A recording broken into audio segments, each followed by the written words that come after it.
Je suis vivant et j'ai honte. Jean-Marie Perrier s'émeut la disparition tragique de Lucas, mort à 13 ans. Depuis le 7 janvier dernier, le visage de Lucas fait la une de l'actualité hexagonale. Victime d'harcèlement scolaire et d'homophobie depuis qu'il avait décidé d'assumer son homosexualité au grand jour. Le jeune garçon scolarisé à Golbier dans les Vosges a choisi de mettre fin à ses jours.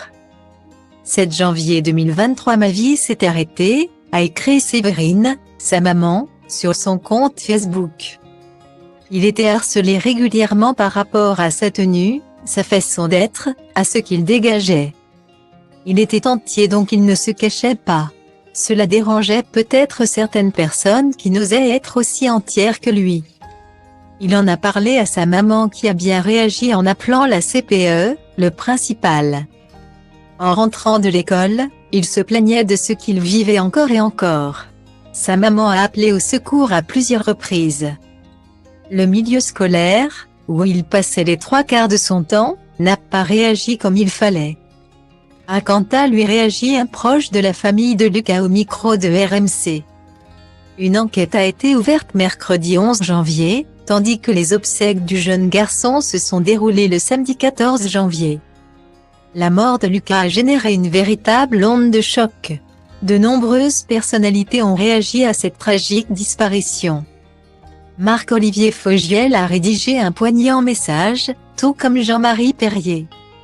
Le célèbre photographe a livré son ressenti, entre colère et chagrin sur son compte Instagram dessinant en creux le portrait d'un adolescent dont le seul crime était d'avoir voulu vivre selon son désir, victime de harcèlement sur les bancs de sa classe. Parce qu'il était trop gentil, parce qu'il était différent et qu'il rêvait d'une vie choisie par lui seul. Lucas s'est pendu. Ainsi que le disait Georges Brassens, les gens n'aiment pas que l'on prenne une autre route qu'eux. A commencé le complice de toujours de Françoise Hardy.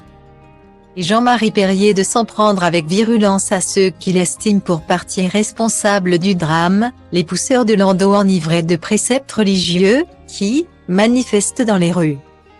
Sûrs de leur bon droit, sûrs d'être du côté de ceux qui ont raison.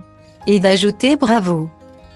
Vous pouvez être fiers de vous, Lucas s'est pendu, seul dans sa chambre, parce qu'il n'était qu'un gentil garçon plus attiré par ses copains que par les filles de la cour de récré.